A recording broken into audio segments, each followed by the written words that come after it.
Everyone, पिछले video में हमने मेजरमेंट्स को डिस्कस किया था। इस वीडियो में हम मेजरमेंट्स को लेते वक्त जो गलतियां होती हैं उनको कैसे कम से कम किया जाए उसके लिए कुछ मेथड्स और टर्म्स को डिस्कस करेंगे। सबसे पहले हम दो टर्म प्रेसिजन और एक्यूरेसी को डिस्कस करेंगे कि प्रेसिजन और एक्यूरेसी में क्या फ़र्क होता है। हम एक एग्जाम्पल से समझते हैं। जब हम मेज़रमेंट ले रहे हों, सपोज 3 स्टूडेंट्स हैं, student A, student B and student C. तीनों ने ही मेज़रमेंट्स लिए। जो ट्रू वैल्यू है वो 2 ग्राम्स है। जब स्टूडेंट ए मेज़रमेंट लेते हैं तो पहली जो वैल्यू आती है वो 1.95 ग्राम आती है और दूसरी जो वैल्यू आती है वो 1.93 ग्राम आती है।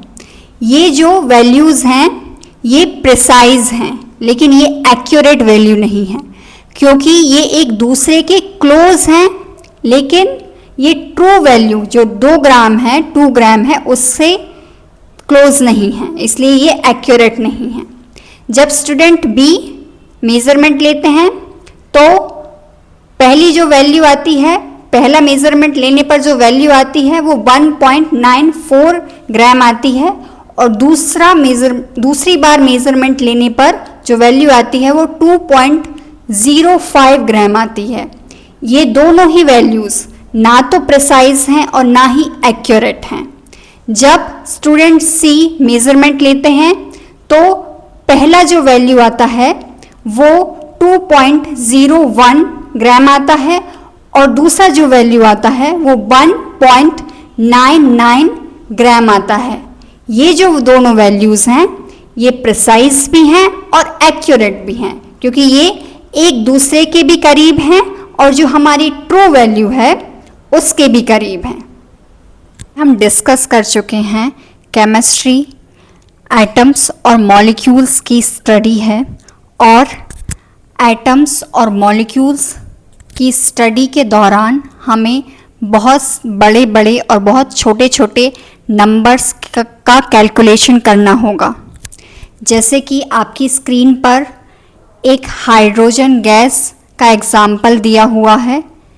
2 ग्राम्स ऑफ हाइड्रोजन गैस में 6022000000000000000 मॉलिक्यूल्स होते हैं। मतलब 2 ग्राम्स ऑफ हाइड्रोजन में इतने सारे मॉलिक्यूल्स प्रेजेंट होते हैं और हाइड्रोजन का जो मास होता है वो भी एक बहुत छोटा नंबर होता है जो कि आपकी स्क्रीन पर दिया हुआ है। इन बड़े बड़े नंबर्स के साथ कैलकुलेशन करना मुश्किल हो जाता है, इसीलिए इन्हें हम साइंटिफिक नोटेशन के फॉर्मेट में लिखते हैं। साइंटिफिक नोटेशन में यूज़ होने वाला फॉर्मूला होता है n × 10⁻⁻n।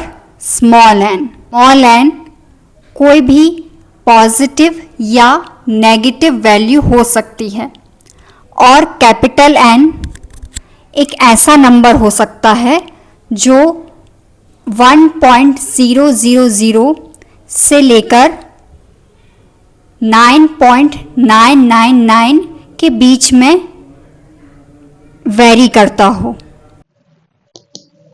हम एक एग्जाम्पल से समझते हैं कि किसी भी नंबर को कैसे साइंटिफिक नोटेशन के फॉर्मेट में लिखना है। साइंटिफिक नोटेशन में लिखने का मतलब है n × 10⁻n के फॉर्मेट में लिखना। इस नंबर में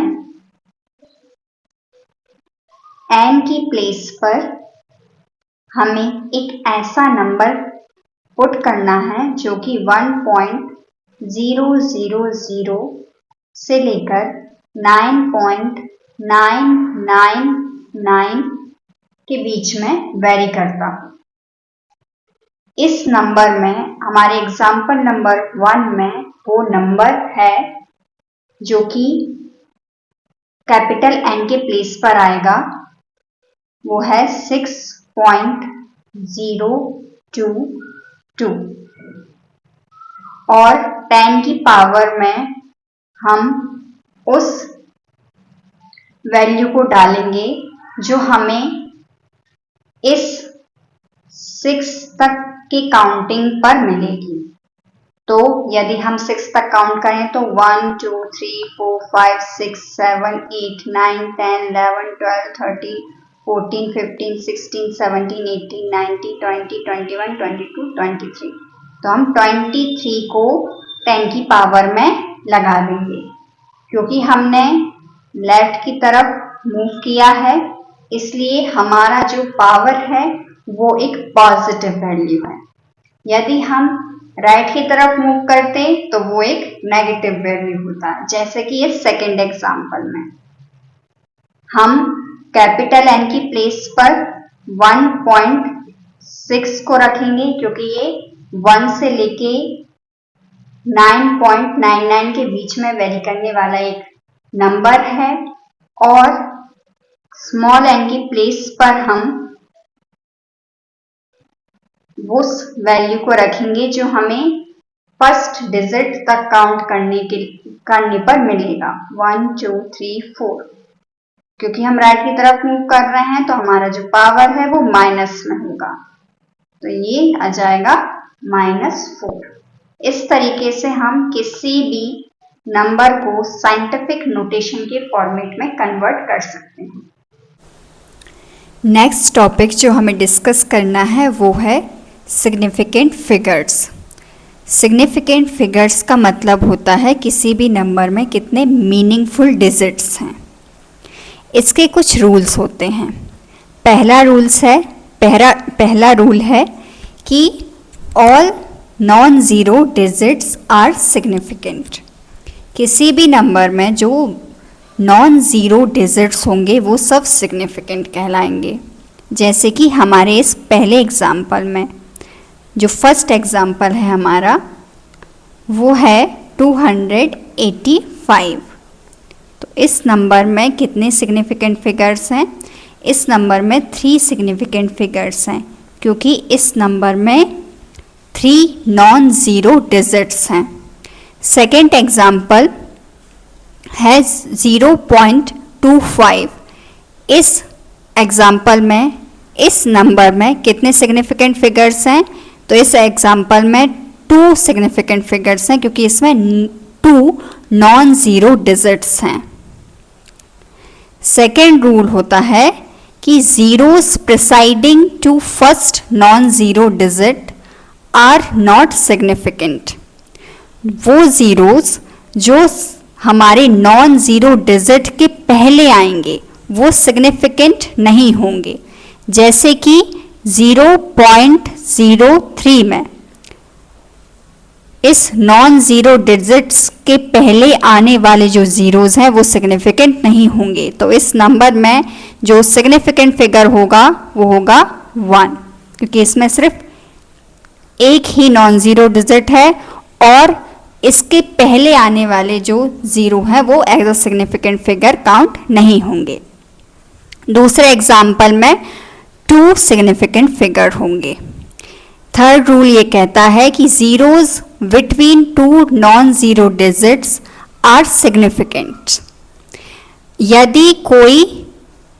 यदि ज़ीरोज़ 2 नॉन ज़ीरो डिजिट के बीच में आते हैं तो वो as a significant figure count होंगे। जैसे कि इस एग्जाम्पल में 2.005 में जीरो बीच में आ रहे हैं नॉन ज़ीरो डिजिट्स के, इसलिए वो as a significant figure count होंगे। इसलिए इस एग्जाम्पल में जो सिग्निफिकेंट फिगर होंगे वो होंगे 4।